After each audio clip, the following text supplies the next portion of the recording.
ओम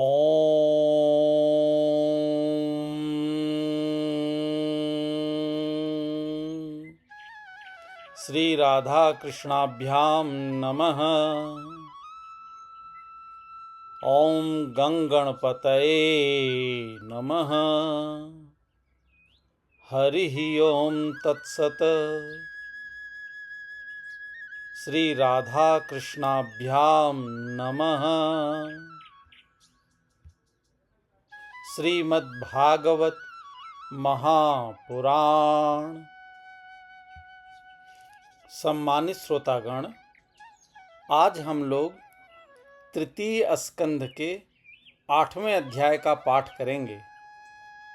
इस अध्याय में महर्षि मैत्रेय जी ने विदुर जी को भगवान के नाभि कमल से ब्रह्मा जी की उत्पत्ति के बारे में बताया है।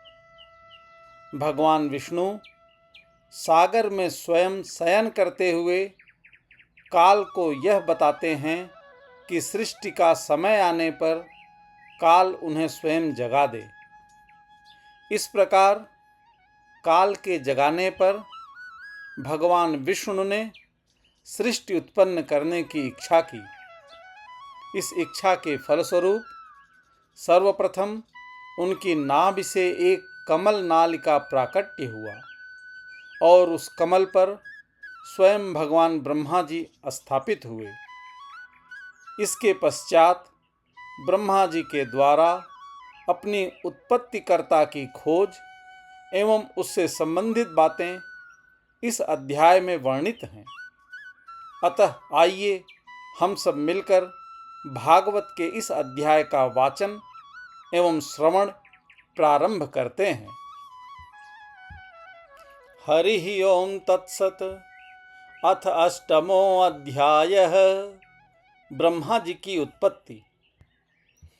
मैत्रेय उवाच सतसेवनीयो बत पुरुवंशो यल्लोकपालो भगवत्प्रधानः बभूविथे हाजित कीर्तिमालां पदे पदे नूतनस्य भीक्षणम् सो अहं नृणां क्षुल्लसुखाय दुःखं महद्गतानां विरमाय तस्य प्रवर्तये भागवतं पुराणं यदाह साक्षात् भगवान ऋषेभ्यः।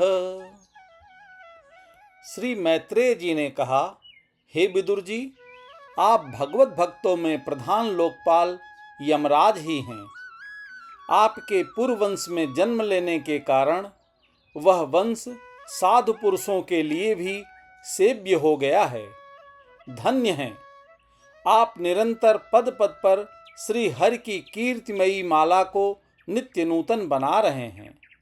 अब मैं क्षुद्र विषय सुख की कामना से महान दुख को मोल लेने वाले पुरुषों की दुख निवृत्ति के लिए श्रीमद् भागवत पुराण प्रारंभ करता हूँ, जिसे स्वयं श्री संकर्षण भगवान ने सनकादि ऋषियों को सुनाया था। आसीनमुर्व्याम भगवन्तमाद्यं संकर्षणं देवं कुण्ठसत्वं विवेशवस्तत्वमतः परस्य कुमारमुख्या मुनयो न प्रेक्ष्य स्वमेव धिष्णं बहुमानयन्तं यं वासुदेवाभिधमामनन्ति प्रत्यग्धृताच्छाम्बुजकोशमीशन् दुन्मीलयन्तं विबुधो ददाय। अखंड ज्ञान संपन्न आदिदेव भगवान संकर्षण पाताल लोक में विराजमान थे। सनत कुमार आदि ऋषियों ने परम पुरुषोत्तम ब्रह्म का तत्व जानने के लिए उनसे प्रश्न किया। उस समय शेष जी अपने आश्रय स्वरूप उन परमात्मा की मानसिक पूजा कर रहे थे, जिनका वेद वासुदेव के नाम से निरूपण करते हैं। उनके कमल कोश सरीखे नेत्र बंद थे। प्रश्न करने पर सनत कुमार आदि ज्ञानी जनों के आनंद के लिए उन्होंने अध खुले नेत्रों से देखा। स्वरधुन्युदाद्रैः स्वजटाकलापैः रूपस्फृन्तश्चरणोपधानम् पद्मं यद्यर्चिन्त्य हि राजकन्याः स प्रेम नाना बलिभिर्वरार्था। सनत कुमार आदि ऋषियों ने मंदाकिनी के जल से भीगे अपने जटा समूह से उनके चरणों की चौकी के रूप में स्थित कमल का स्पर्श किया, जिनकी नागराज कुमारियां अभिलषित वर की प्राप्ति के लिए प्रेम पूर्वक अनेकों उपहार सामग्रियों से पूजा करती हैं। मुहुर्गृणन्तो वचसानुराग स्खलत्पदेनास्य कृतानि तजज्ञाः किरीटसाहस्र मणिप्रवेक प्रद्योतितोद्दाम फणासहस्रम् प्रोक्तं किलैत भगवत्तमेन निवृत्तिधर्माभिरतायतेन सनत्कुमाराय सह चाह पृष्ठः सांख्यायनायांग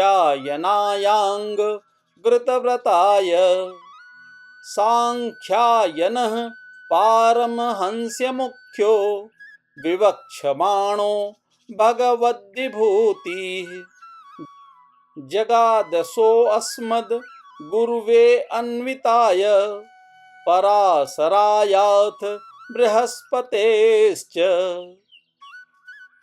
प्रोवाच मह्यं स दयालुरुक्तो मुनिः पुलत्स्येन पुराणमाद्यं सो अहं तवैतत्कथयामि वत्स श्रद्धालवे नित्यमनुव्रताय। सनत कुमार आदि उनकी लीला के मर्मज्ञ हैं। उन्होंने बार बार प्रेम गदगद वाणी से उनकी लीला का गान किया।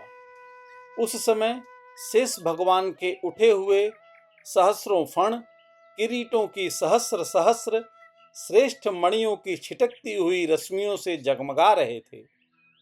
भगवान संकर्षण ने निवृत्ति परायण सनत कुमार जी को यह भागवत सुनाया था, ऐसा प्रसिद्ध है। सनत कुमार जी ने फिर इसे परम व्रतशील सांख्यायन मुनि को उनके प्रश्न करने पर सुनाया। परमहंसों में प्रधान श्री सांख्यायन जी को जब भगवान की विभूतियों का वर्णन करने की इच्छा हुई, तब उन्होंने इसे अपने अनुगत शिष्य हमारे गुरु श्री पराशर जी को और बृहस्पति जी को सुनाया। इसके पश्चात परम दयालु पराशर जी ने पुलत्स्य मुनि के कहने से वह आदि पुराण मुझसे कहा। हे वत्स, श्रद्धालु और सदा अनुगत देखकर अब मैं वही पुराण तुम्हें सुनाता हूँ। उदाप्लुतं विश्वमिदं तदा आसीद यन्निद्रया मीलितदृङ्गन्यमीलयत् आहीन्द्रतल्पे अधिशयानयेकः कृतच्छणः स्वात्मरतौ निरीहः सोऽन्तः शरीरे अर्पितभूत्मसूक्ष्मः कालात्मिकां शक्तिमुदीरयाणः उवास तस्मिन् सलिले पदे स्वे यथा नलो दारुणि रुद्धवीर्यः। सृष्टि के पूर्व यह संपूर्ण विश्व जल में डूबा हुआ था। उस समय एकमात्र श्री नारायण देव शेष शैया पर पौंधे हुए थे। वे अपनी ज्ञान शक्ति को अक्षुण्ण रखते हुए ही योग निद्रा का आश्रय ले अपने नेत्र मूंदे हुए थे। सृष्टि कर्म से अवकाश लेकर आत्मानंद में मग्न थे। उनमें किसी भी क्रिया का उन्मेष नहीं था। जिस प्रकार अग्नि अपनी दाहिका आदि शक्तियों को छिपाए हुए काष्ठ में व्याप्त रहता है, उसी प्रकार श्री भगवान ने संपूर्ण प्राणियों के सूक्ष्म शरीरों को अपने शरीर में लीन करके अपने आधारभूत उस जल में शयन किया। उन्हें सृष्टिकाल आने पर पुनः जगाने के लिए केवल काल शक्ति को जागृत रखा। चतुर्युगानां च सहस्रमप्सु स्वपन् स्वयोदिरितया स्वसत्या कालाख्यया आसीद् कर्मतन्त्रो लोकान् पीतान् ददृशे स्वदेहे तस्यार्थसूक्ष्माभिनिवृष्टदृष्टे रन्तर्गतोऽर्थो रजसा तनीयान् गुणेन कालानुगतेन विद्धः शुष्यंस्तदाभिद्यतनाभिदेशात्। इस प्रकार अपनी स्वरूप भूता चित शक्ति के साथ 1 सहस्र चतुर्युग पर्यंत जल में शयन करने के अनंतर जब उन्हीं के द्वारा नियुक्त काल शक्ति ने उन्हें जीवों के कर्मों की प्रवृत्ति के लिए प्रेरित किया, तब उन्होंने अपने शरीर में लीन हुए अनंत लोक देखे। जिस समय भगवान की दृष्टि अपने में निहित लिंग आदि सूक्ष्म तत्वों पर पड़ी, तब वह काल आश्रित रजोगुण से क्षुभित होकर सृष्टि रचना के निमित्त उनके नाभि देश से बाहर निकला। सपद्मकोशः सहसोदतिष्ठत् कालेन कर्म प्रतिबोधनेन स्वरोचिषा तत्सलिलं विशालं विद्योतयन्नर्कैवात्मयोनिः तल्लोकपद्मं स उ एव विष्णुः प्राविविसत्त्वसर्वगुणावभासम् तस्मिन् स्वयं वेदमयो विधाता स्वयं भुवं यं स्मत् वदन्ति सोऽभूत्। कर्म शक्ति को जागृत करने वाले काल के द्वारा विष्णु भगवान की नाभि से प्रकट हुआ वह सूक्ष्म तत्व कमल कोश के रूप में सहसा ऊपर उठा और उसने सूर्य के समान अपने तेज से उस अपार जल राशि को दैदीप्यमान कर दिया। संपूर्ण गुणों को प्रकाशित करने वाले उस सर्वलोकमय कमल में वे विष्णु भगवान ही अंतर्यामी रूप से प्रविष्ट हो गए। तब उसमें से बिना पढ़ाए ही स्वयं संपूर्ण वेदों को जानने वाले साक्षात वेद मूर्ति श्री ब्रह्मा जी प्रकट हुए, जिन्हें लोग स्वयंभू कहते हैं।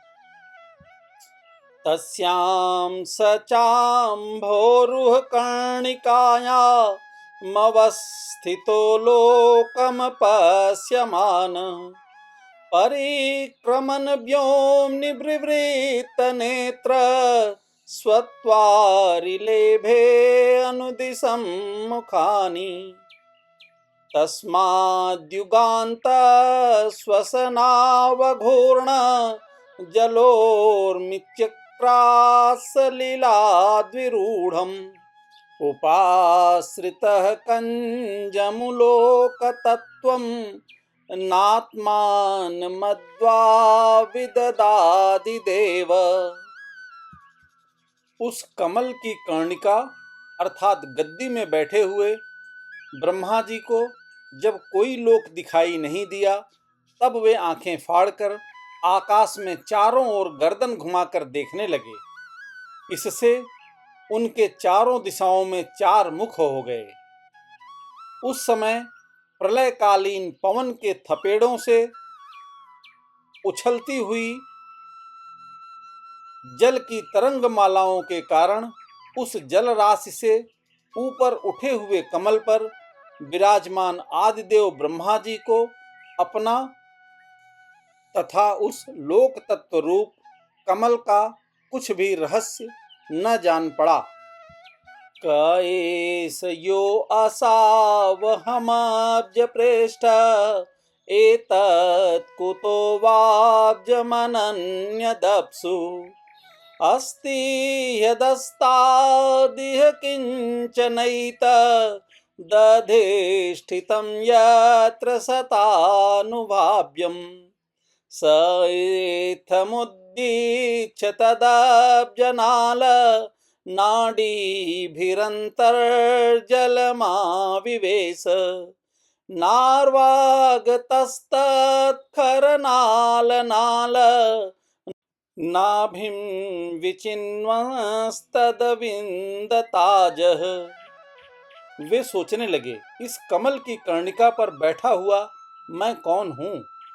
यह कमल भी बिना किसी अन्य आधार के जल में कहाँ से उत्पन्न हो गया? इसके नीचे अवश्य कोई ऐसी वस्तु होनी चाहिए जिसके आधार पर यह स्थित है। ऐसा सोचकर वे उस कमल की नाल के सूक्ष्म छिद्रों में से होकर उस जल में घुसे, किंतु उस नाल के आधार को खोजते खोजते नाभि देश के समीप पहुंच जाने पर भी वे उसे पा न सके। तमस्य पारे विदुरात्मसर्गं विचिन्वतो अभूत्सु महास्त्रिणेमि यो देहभाजां भयमीरयाडः परीक्षिणोत्यायुर्जस्य हेतिः ततो निवृत्तो अप्रतिलब्धकामः स्वधिष्णया साद्य पुनः सदैव शनैर्जितश्वासनिवृत्तचित्तो न्यसीददारूढसमाधियोगः कालेन सोऽजः पुरुषायुषाभिः प्रवृत्तयोगेन विरूढबोधः स्वयं तदन्तर्हृदये अभात मपश्यतापश्यत यन्न पूर्वम्। हे विदुर जी, उस अपार अंधकार में अपने उत्पत्ति स्थान को खोजते खोजते ब्रह्मा जी को बहुत काल बीत गया। यह काल ही भगवान का चक्र है जो प्राणियों को भयभीत करता हुआ उनकी आयु को क्षीण करता रहता है। अंत में विफल मनोरथ हो वे वहां से लौट आए और पुनः अपने आधारभूत कमल पर बैठकर धीरे धीरे प्राणवायु को जीतकर चित्त को निःसंकल्प किया और समाधि में स्थित हो गए। इस प्रकार पुरुष की पूर्ण आयु के बराबर काल तक अर्थात दिव्य 100 वर्ष तक अच्छी तरह योगाभ्यास करने पर ब्रह्मा जी को ज्ञान प्राप्त हुआ। तब उन्होंने अपने उस अधिष्ठान को, जिसे वे पहले खोजने पर भी नहीं पाए थे, अपने ही अंतःकरण में प्रकाशित होते देखा। मृडाल गौरायत शेष भोग पर्यंक एकं पुरुषं शयानं फणात पत्रायुत मूर्ध्य रत्न द्विभिर्हत ध्वांत युगांत तो ये प्रेक्षां क्षिपन्तं हरितोपलाद्रे संध्याभ्रनिवेरुरुक्रममूर्ध्यन रत्नोददारौषधिसौ मनस्य वनस्रजो वेणुभुजाङ्गकृपाङ्गे आयामतो वेस्तरतः स्वमान देहेन लोकत्रयसंग्रहेण विचित्र दिव्याभरणासुकानां कृतश्रिया पाश्रेत वेश देहम्। उन्होंने देखा कि उस प्रलयकालीन जल में शेष जी के कमलनाल सदृश गौर और विशाल विग्रह की सैया पर पुरुषोत्तम भगवान अकेले ही लेटे हुए हैं। शेष जी के 10,000 फण छत्र के समान फैले हुए हैं। उनके मस्तकों पर किरीट शोभायमान हैं। उनमें जो मणियां जड़ी हुई हैं उनकी कांत से चारों ओर का अंधकार दूर हो गया है। वे अपने श्याम शरीर की आभा से मरकत मणि के पर्वत की शोभा को लज्जित कर रहे हैं।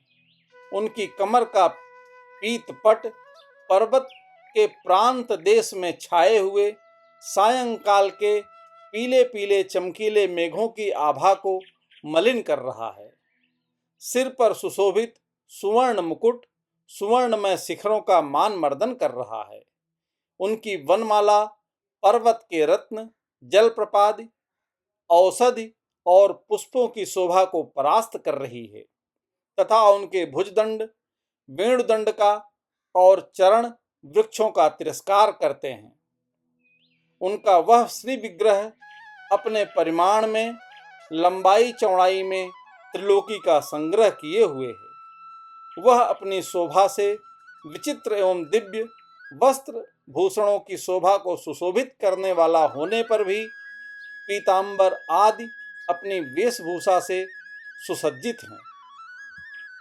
पुंसां स्वकामाय विविक्त मार्गै रभ्यर्चतां काम दुखांग कृपद्मम् प्रदर्शयन्तं कृपया नखेन्दु मयूख भिन्नांगुलिचारुपत्रम् मुखेन लोकार्तिहरस्मितेन परिस्फुरत्कुण्डलमण्डितेन शोणायितेनाधरबिम्बभासा प्रत्यर्हन्तं सुनसेन शुभ्रवा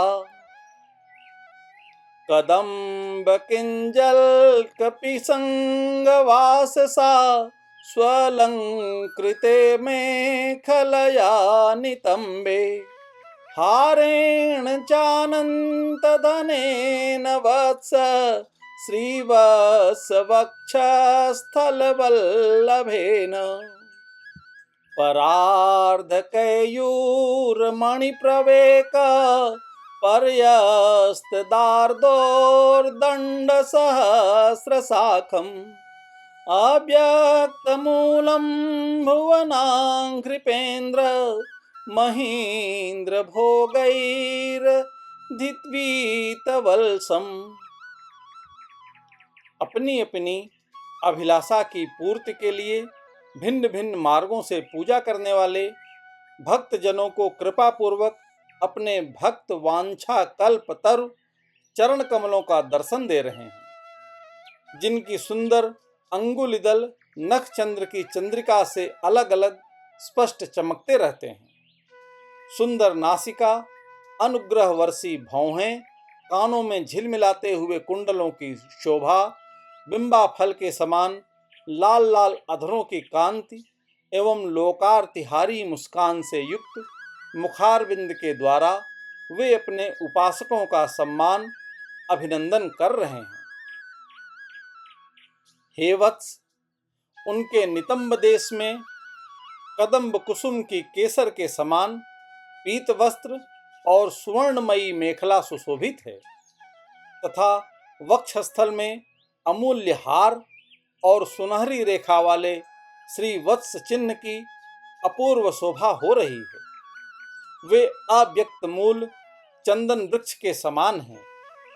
महामूल्य केयूर और उत्तम उत्तम मणियों से सुशोभित उनके विशाल भुजदंड ही मानो उनकी सहस्र शाखाएं हैं और चंदन के वृक्षों में जैसे बड़े बड़े सांप लिपटे रहते हैं, उसी प्रकार उनके कंधों को शेष जी के फणों ने लपेट रखा है।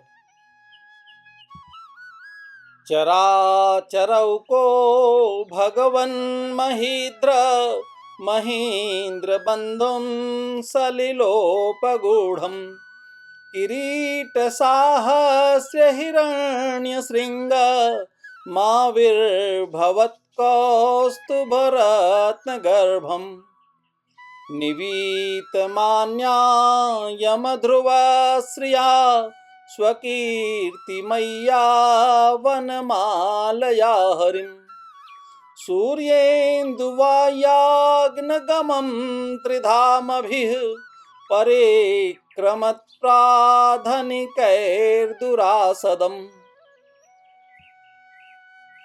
तर्ह्योवतन्नाभिसरसरोज मात्मानमम्भ श्वसनं वियच्च ददर्श देवो जगतो विधाता नातः परम लोक विसर्ग दृष्टि।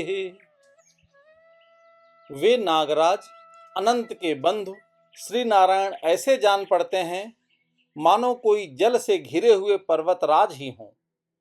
पर्वत पर जैसे अनेकों जीव रहते हैं उसी प्रकार वे संपूर्ण चराचर के आश्रय हैं। शेष जी के फणों पर जो सहस्रों मुकुट हैं वे ही मानो उस पर्वत के स्वर्ण मंडित शिखर हैं तथा वक्षस्थल में विराजमान कौस्तुभमणि जिनके गर्भ से प्रकट हुआ है। प्रभु के गले में वेद रूप भौरों से गुंजायमान अपनी कीर्तिमयी वनमाला विराज रही है। सूर्य, चंद्र, वायु, अग्नि आदि देवताओं की भी आप तक पहुंच नहीं है तथा त्रिभुवन में बेरोक टोक विचरण करने वाले सुदर्शन चक्र आदि आयुध भी प्रभु के आसपास ही घूमते हैं। उनके लिए भी आप अत्यंत दुर्लभ हैं। तब विश्व रचना की इच्छा वाले लोक विधाता ब्रह्मा जी ने भगवान के नाभि सरोवर से प्रकट हुआ वह कमल, जल, आकाश, वायु और अपना शरीर केवल ये 5 ही पदार्थ देखे। इनके सिवा और कुछ उन्हें दिखाई न दिया। सकर्म बीजं रजसोपरक्तः प्रजाः श्रीश्रेक्षणीय देवद्रष्टा अस्तौ द्विसर्गाभिमुखस्य मीडे व्यक्तवर्तमन्यभिवेशितात्मा। रजोगुण से व्याप्त ब्रह्मा जी प्रजा की रचना करना चाहते थे।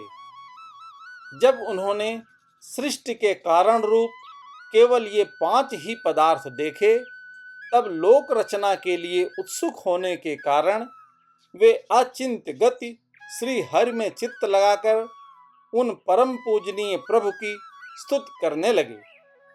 इति श्रीमद्भागवते महापुराणे पारमहंसास्यां संहितायां तृतीय स्कंधे अष्टमो अध्यायः। हरिः ओम तत्सत्। हरिः ओम तत्सत्। हरिः ओम तत्सत्।